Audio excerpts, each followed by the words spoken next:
Welcome to the Thinklings podcast, a conversation where good thoughts help renew the mind with the Word of God. I'm Charlie Carter, and I'm here with Tim Little and Andy Stearns. Let's jump into the conversation. Welcome to the Thinklings podcast, episode number 77. In this episode, I'm going to talk about discipleship question number 4. And so we'll talk about that a little bit more at the end of Books and Business. But before we do that, we have some Thinklings business to tend to. Books and Business. Okay. Yeah, we're all out of sorts this week. So I'm going to go first. And something I've been working on, I think I mentioned last week and 2 weeks ago, I had a string of papers that I'm writing for a doctoral class. And the first one was about the Septuagint. And I'm now fully Augustinian in my Septuagint views. I think we should only use the Septuagint for everything. Shut up. I just muted my mic, and then I had to unmute it to tell you, what are you talking about? I'm kidding. It's actually a really horrible position. It misunderstands the history and transmission of the Septuagint to think that it's like a manuscript that could be on par with the inspired text. So anyway, the second paper that hot off the press, I finished it just a few hours ago. It is called A Christian Perspective on Censorship in Public Education. And so the idea of censorship is that you would eliminate or suppress or destroy works of speech that you disagree with or don't think should exist. And this has pretty much happened in every culture, on every continent, all throughout history. Every people group, governments, either religiously or politically, have censored their people. And one of the big ideas in America, right in the First Amendment, is that we have a freedom of religion and we have a freedom of speech and of the press. Like that was right at the beginning thoughts of our founding fathers, probably because of where they came from. But so we unpack that in this paper, and I'm just trying to give a couple of nuggets. I thought what's really interesting, and this is kind of how I would justify where freedom of speech comes from, is that especially Baptists have a rich history understanding the freedom of religion. That religion has to be voluntary. Like if you try to force your theology or your belief system on someone, a forced belief is not a belief because it's not a willing mind. Mm-hmm. That's a phrase from Tertullian, is a willing mind. And so if you force it, you don't have that. So you can't coerce religion. And so then you take that idea in principle and think of what censors or people trying to employ censorship are trying to do. Let's remove the ideas we disagree with. Force upon the people, or in this case, the classroom, the ideas that we really want them to get. So remove the bad, only give them the good. They're forced to know and think the way I want them to, right? Because they don't have any exposure to anything else. And while I also make a case in the paper that education needs selection, like you have to carefully select materials, in principle, that idea of forcing ideology on people misunderstands freedom.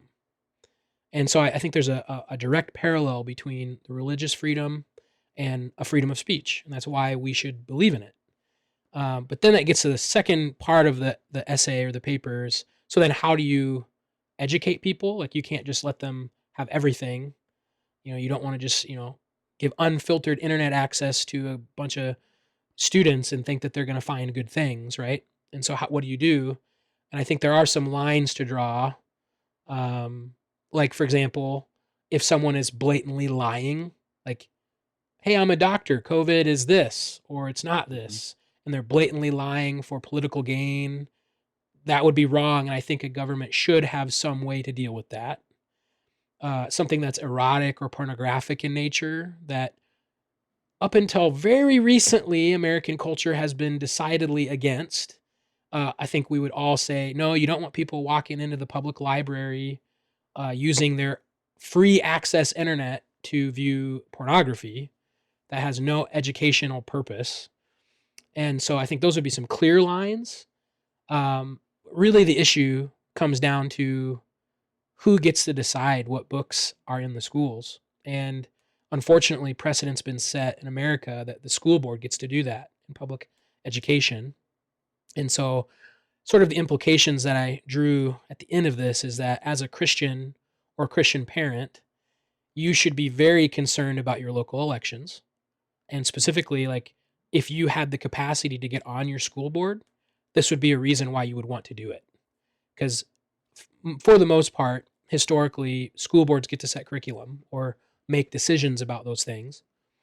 And another implication would be maybe like being a Christian librarian is actually a really unique calling, that you would bring an ethical virtue to your job that would do it better than someone who's not a Christian. So maybe being in local politics or being a librarian. But then at the end of the day, as a parent, if you're going to send your kids to public school, you have to recognize that you will never be the legal censor of the material.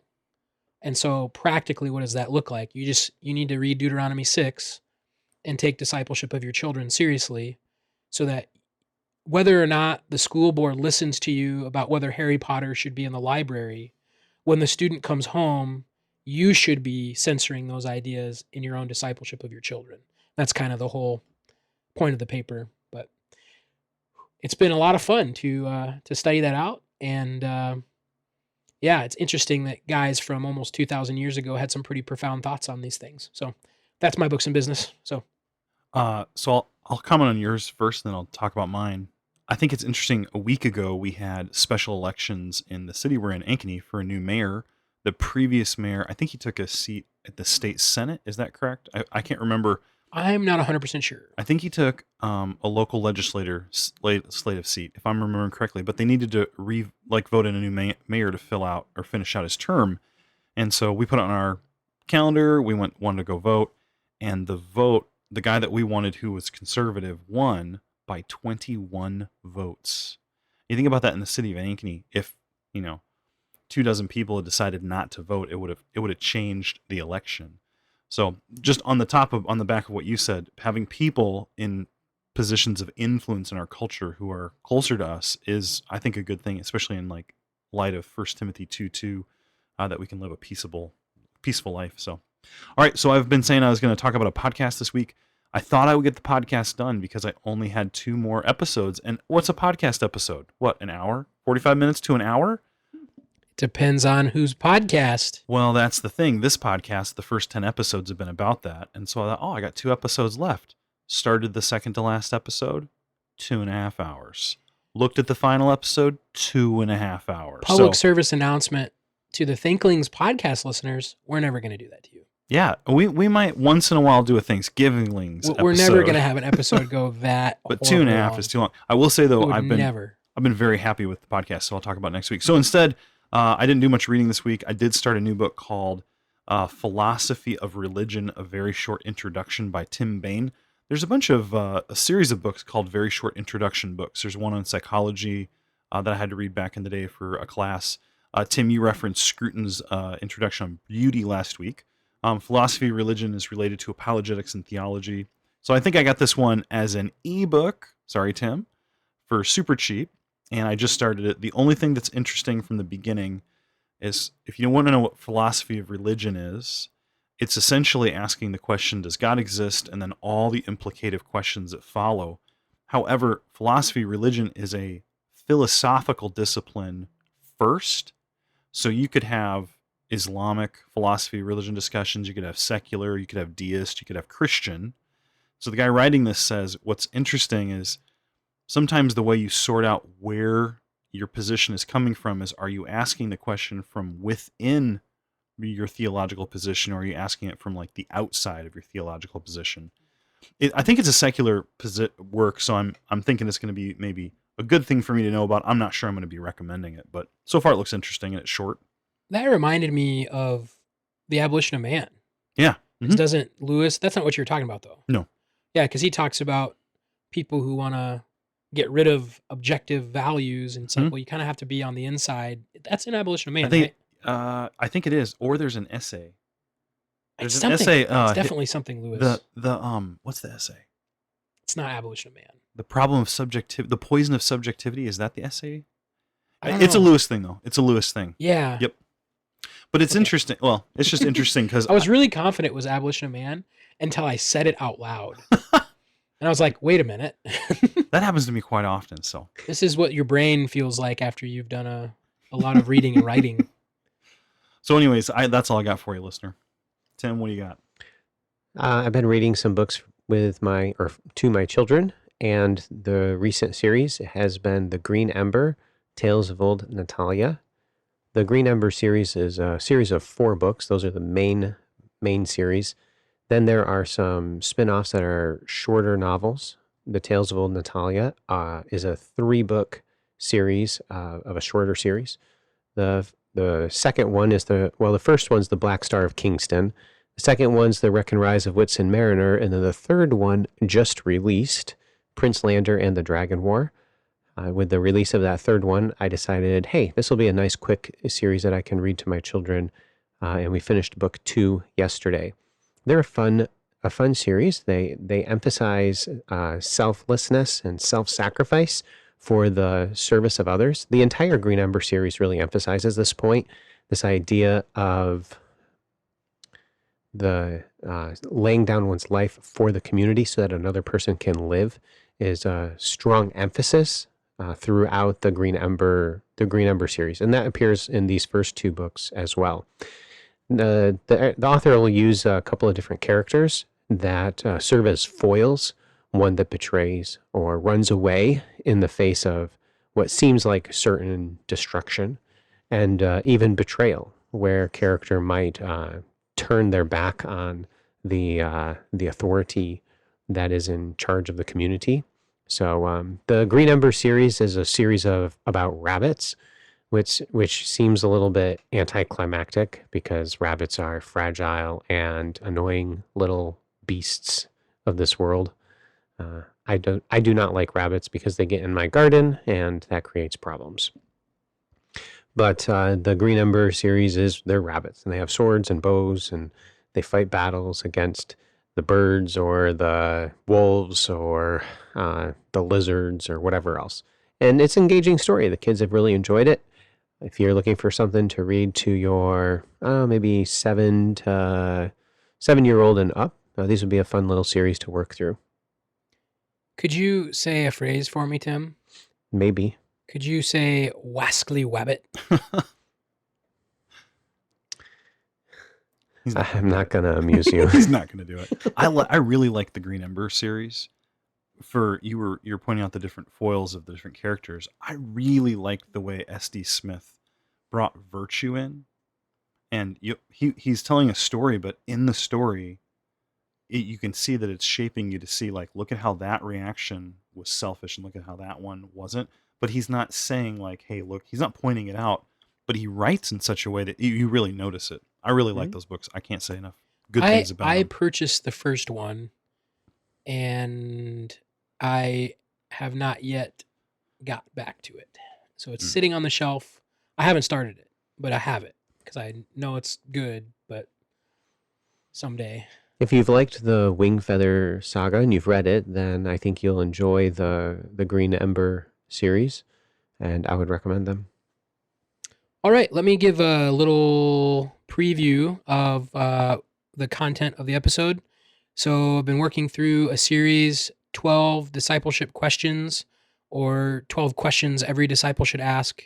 I can't remember officially what we said it was.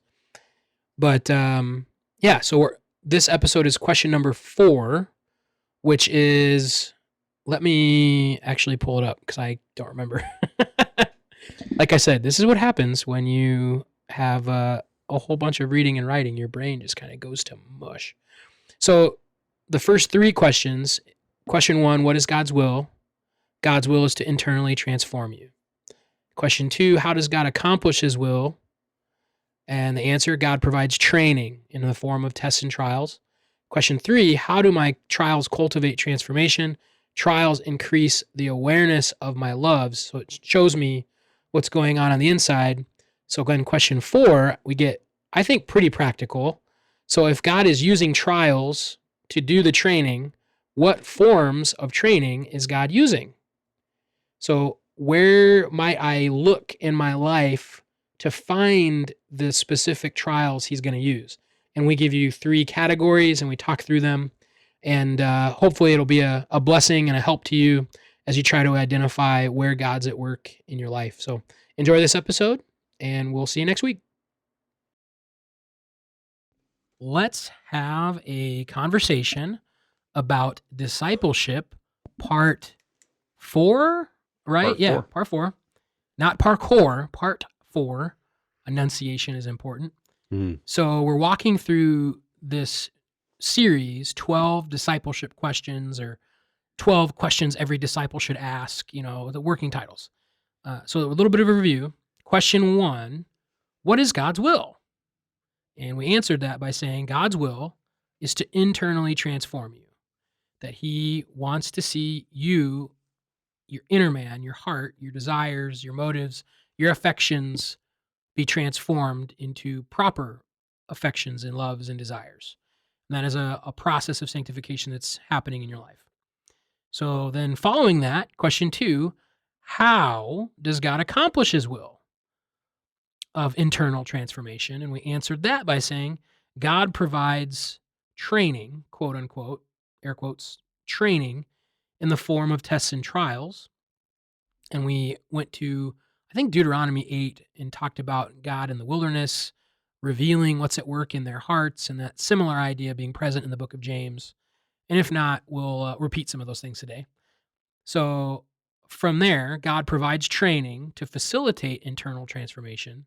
Question 3, how do my trials cultivate transformations? Like, what is so special about a trial? And we looked at that in the last episode about this. Trials increase awareness of our loves and motives and desires. It's when the pressure is put on that what's on the inside, the internal man that he's seeking to transform, those things rise to the surface or are more easily discerned in moments of pressure. So that's why in God's sovereignty, he allows the pressure, the suffering, the trial, and in those moments, I should be looking to be aware of what's going on within me. So that gets us to question 4. What forms of training is God using in my life? What forms of training is God using in my life? And so to start answering this question, I am going to kick it across the table here. Tim and Andy. Okay. I have 3 things, 3 broad categories that I think is helpful in categorizing, maybe helping to identify some of the training God's using in people's lives. I'm going to see if you guys can come up with my categories. Oh, we're going fishing. Yeah. I like it. Plunk. That was me casting across the click, click, click, click, click. Okay. Click. I'll bite.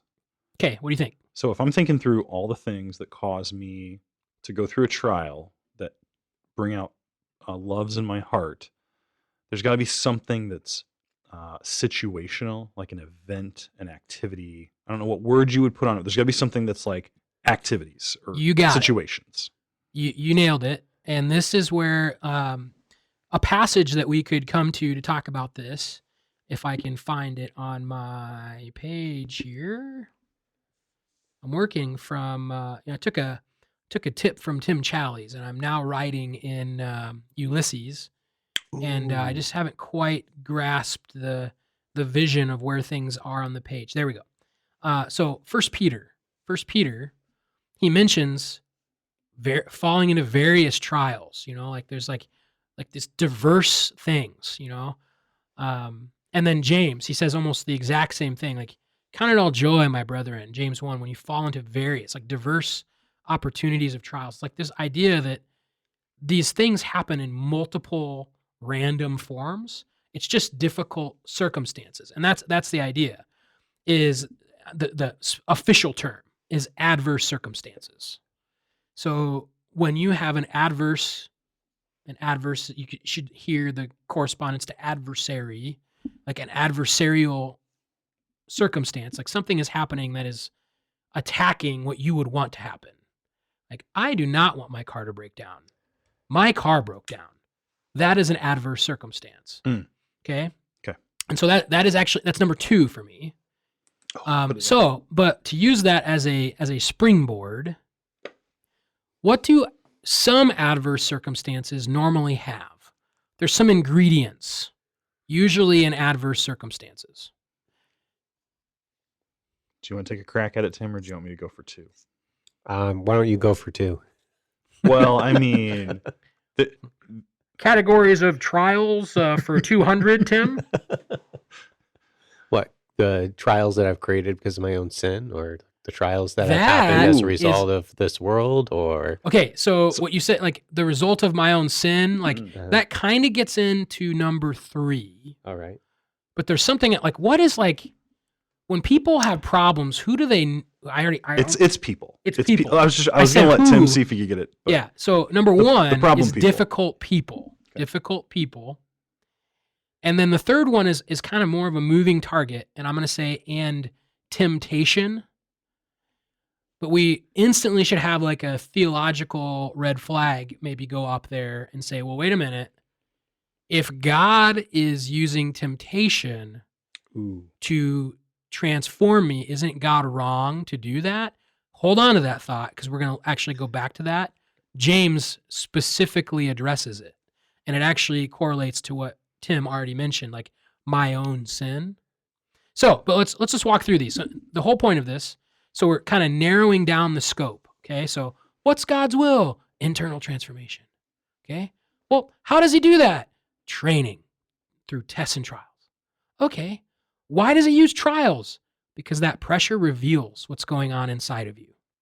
Okay, so if trials are the way, the method God is going to use to show me my loves, what trials should I be expecting? And you should expect these 3 things.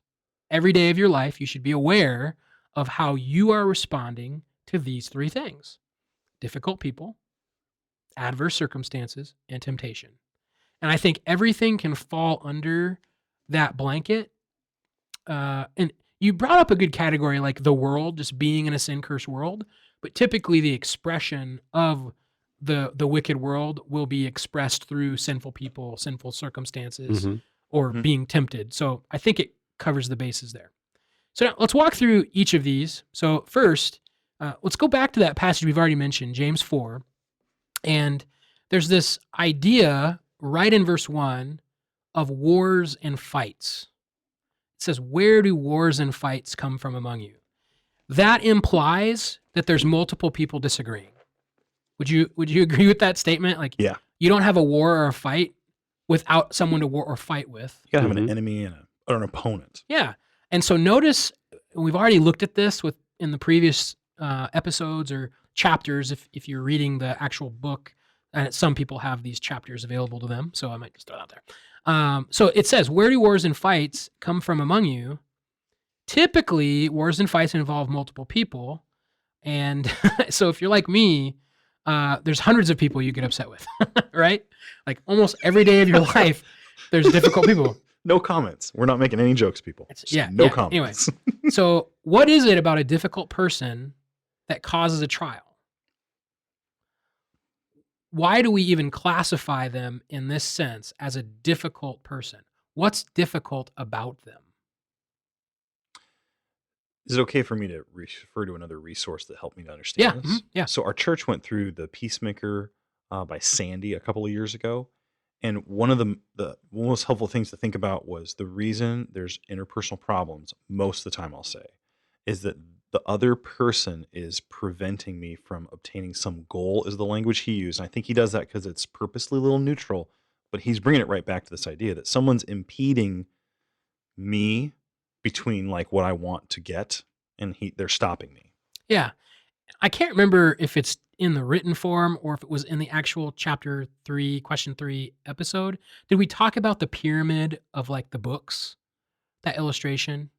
Ooh, I don't know if we did. No, I think maybe you mentioned it. So but that's a common way that I like to illustrate this, like the difference between the external and the internal, is grab 5 different sized books and stack them like a pyramid or a triangle. And the top 2 are what you do and say, which are both external actions. Like once I've done it, you've seen me do it, you could see me do it. Once I said it, you heard me do it. But then underneath of that, layer 3 is your thoughts, layer 4 is your emotions, your attitudes, and then all the way at the bottom is this desires. Like there's something motivating you to feel that way, think that way, and do and say those things. And the idea here is that that difficult person comes in and you do something to them, you say something to them. Well, where did those thoughts, or excuse me, words and actions come from? And typically before someone says something, they've thought about saying it. Well, why were you thinking about saying that? And behind the thinking of, you ever plan an argument with a person out in your mind? Never. Yeah, I've never done that. Except like every day.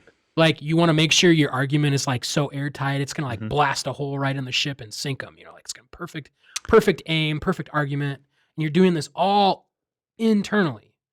And that difficult person is like kind of stimulating that. And behind that thinking is like you are angry or upset or bitter or jealous, like an attitude. And all of that, going back to Andy's point, is that person is a difficult person to you because they're restricting the thing that you wanted. And so common things we want from people. We like other people to respect us. We like other people to love us. We like other people to serve us. And if the people in your life always met your expectations of them, you'd probably have less conflict. If the people in your life always gave you what you wanted, you'd probably not fight with them as much as you do. And there's the caveat there is that you'd still have conflict because, when you have a sinful desire or expectation, you'll never be satisfied anyway. So people could serve you really well and you could still be upset with them. But, just hold that intention for a moment. Yeah, so people will routinely fall short of your expectations. And because of that, with our sinful existence, when they fail to meet our expectations, or another way of saying that, they restrict my goal, my desire, we fight in war. This is exactly what James 4 says. You desire, you don't get what you wanted, you murder. Like, that's like a 0 to 60. Like, what I think isn't important. My motives, my desires aren't important, and I just have to obey.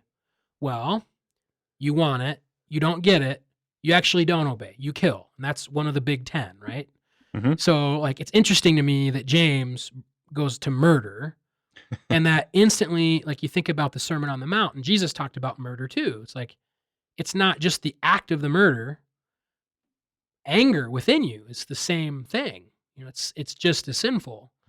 And so difficult people are difficult because they don't allow me to get the thing. And then with that person, why am I fighting and warring? Well, they kept me from getting the thing. So I'm just like doing a stabbing motion. Like I'm metaphorically killing Andy across the table. Oh man, it hurt. So there's actually another phrase there in James 4. He brings up another one of the 10, which is another expression of desire. He brings up coveting, which is slightly different than desiring. Desiring is wanting something. Coveting is wanting something that is not yours that somebody else has. And so to covet something, it's like, Andy has that. I really want it. But then what does James 4 say? You covet, you cannot obtain. I think it's kind of implied, like you're trying to get something from another person. You're coveting someone else's thing and you can't get it from them. What do? You fight and war. Uses the same expression from the opening question. So why are difficult people difficult? I wanted to get something from them and I didn't get what I wanted. Kill them. Okay. So that's category number 1. And so a practical step, you're trying to zero in on where God is at work in your life. Where are the difficult people? Those moments of trial with difficult people are the moments God is attempting to change you. And we're going to get into the proper response of faith and walking in the Spirit, but we're identifying, like, where is God at work? He is at work when you have difficult people. The second category is adverse circumstances, and we already kind of established that in James 1 and in 1 Peter. Jesus says much about suffering in this present world. Like, you're going to have things happen to you that are just difficult for you. But again, I can ask the same question. Why is the circumstance difficult or adverse?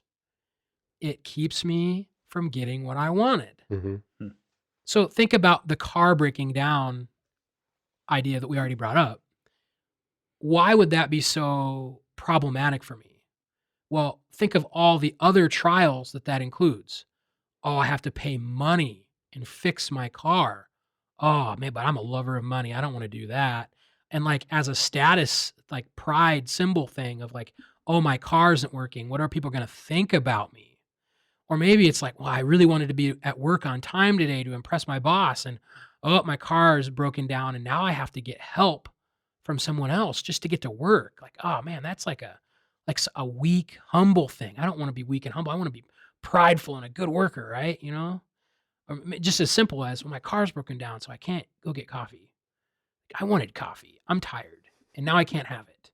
It's like so many things looming within my heart that adverse circumstance just, and this is another motion, like, like the big guillotine, like whops off the desire. Like you do not get that. Like an adverse circumstance instantly disconnects you from what you wanted. Mm-hmm. Instantly. And what happens in those moments because of our sinful existence is our flesh will attempt to just take over in those moments. And then the third one is a temptation to sin. And I mentioned earlier there's like kind of a theological issue, and James 1 addresses this. Well, is God tempting me to sin? No, God is not tempted by darkness. He's not swayed by darkness. But he does allow temptation. And the way that James frames it is instead of blaming God for your temptations as if God was unjust, you should look at yourself and ask, why do I want that in the first place? It's like you're being drawn by your own desires. The fact that we live in a sinful world with sinful temptation isn't to God's fault. He is holy and faithful. It's to our fault, both, in Adam as sinners, but then also existing with the sinful nature, we do want to choose wrong. And so, an avenue where you will identify God being at work in your life is your resistance to temptation. Like, and what is temptation? It's like for me, a great illustration here is like you're working out, trying to eat well, and then, oh no, there's donuts in the break room. Oh no, let's not talk about donuts, please. And I am a sucker. I'm a sucker for like the like fruit glazed ones.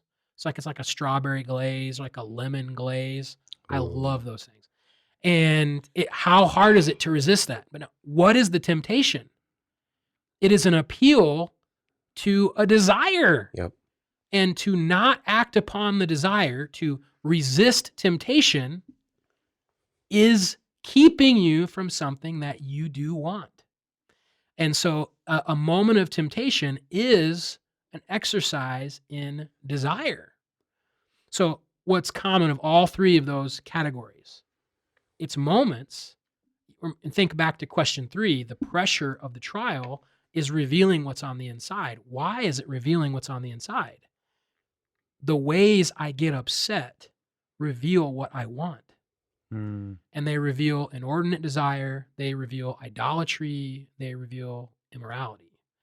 And it's in those moments of pressure that I can see that with clarity if I'm willing to cry out and ask for help. The Spirit and the Word help us do this. Good, healthy accountability helps us do this too.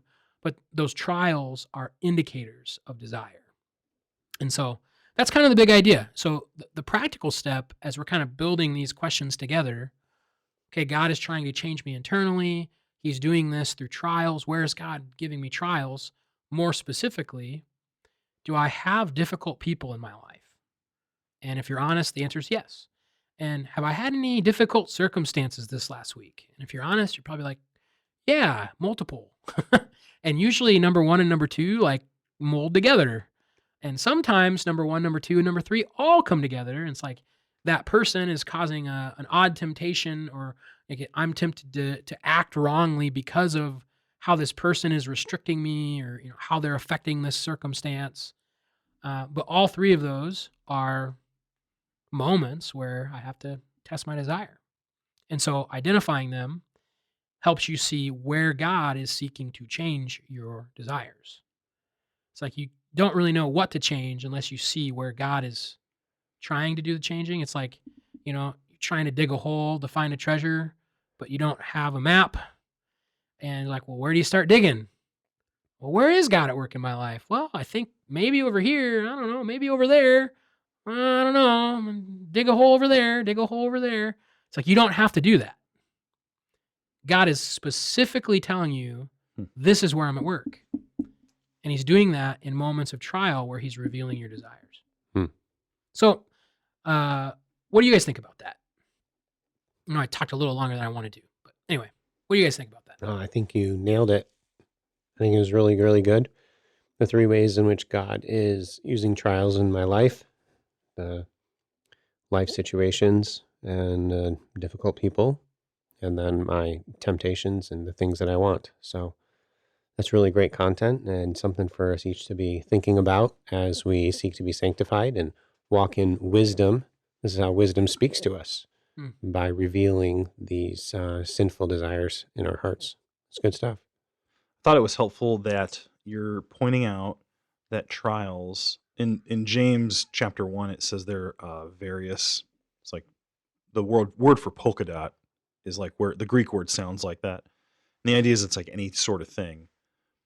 So it's interesting that for what is a trial to one person may not be a trial to another. So you're talking about the car breaking down. For me, that would be a trial because I need to get to work, or I need to go do this. But let's say you have something you don't want to do that day, and you're looking for any excuse to get out of it, and then you go out to your car and it breaks down. You'd actually be happy about that. And so that just like further proves what you're saying. The trial itself is not the issue.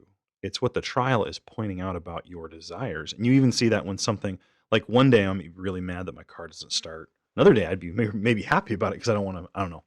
I didn't want to go to work. Yeah, I didn't want to go to work, didn't want to go to a meeting. So, and so it is interesting how you do see something about yourself by the way you respond. It's very helpful. And think about like COVID. Like I've heard more than one person like lovingly joke about, oh man, I wish I could get COVID now, and now I don't have to go to work for 2 weeks. And it's like, why? Is work that big of an issue? But yeah, but then for someone else, COVID is a trial, not because of, oh, I didn't go to work, but it's like, I'm sick and I don't like being sick, or, like life is threatened or whatever. Not to treat that flippantly, but it could multiple ways, even that one thing could be. And I was struggling to find the wording of 1 Peter. So I looked it up. In this you rejoice, though now for a little while. In this, he's speaking of the imperishable, undefiled, unfading inheritance in heaven, a great hope of glory. That's a great way to end a discussion of how sinful we are in our desires, is that there's hope in Christ, both for our changing now and for permanent change in heaven. But in that in this you rejoice, though now for a little while, if necessary, you have been grieved by various trials, the polka dot word again, poikalos, so that the tested genuineness of your faith, more precious than gold that perishes, though it is tested by fire, may be found to result in the praise and glory and honor at the revelation of Jesus Christ. So like, why is God, if it's necessary, nice little phrase that Peter throws in, why is God doing it? The genuineness of your faith that is accomplished through the trial, your genuine character that is Christ-like, is more precious than gold. Like, talk about a value system. Wow. Anyway. I think that there's hope in what you're saying for the person who day in and day out is struggling with trials and day in and day out thinks something's wrong. Does God see what I'm going through? Does he even know? But this is actually helping him to see, or her to see, that this is actually God working. It doesn't excuse sin. It doesn't any of that. But this is actually, I think this brings hope. Yeah, and you actually mentioned something in a previous episode. We were talking about Jerry Bridges and talked about like this language of like a victory over sin. Yeah. And is the victory like, oh, I don't sin anymore? Like, oh, I struggled with pornography and I don't struggle with pornography anymore. Like, I think that's appropriate to think that way in the sense of like, yeah, you'd never want to willingly sin. But if you are struggling with lust, understand that God's like desire for you isn't just like stop it all right now. Like, how dare you, you dirty sinner. Like, there's a progression. Like, God knows you're being tempted that way. And the progression of your sanctification isn't perfection. Like, it will never be that way in this life. Now, that isn't a license to sin, but it should give us hope that God knows our struggle and he understands that we desperately need grace. And if you are daily, continually struggling with temptation or people or circumstances, you're constantly upset with what's going on, just continue to turn to the Lord and ask for grace. Humble yourself, and he's going to continue to help you. So, and as you do that, your tested, genuine faith to God is more precious than gold. So, anyway, any other closing thoughts? Are we good to? We're wrapped up. Okay, we'll see you next week. Thank you for listening to this episode of the Thinklings podcast. We would love to hear from you. If you have any feedback, suggestions, or potential topics that you'd like us to discuss, you can contact us through our email, thinklingspodcast@gmail.com. Remember, don't let this conversation end with this podcast. Read good books, talk about them with your friends, and always continue to cultivate your mind. See you next time on the Thinklings podcast.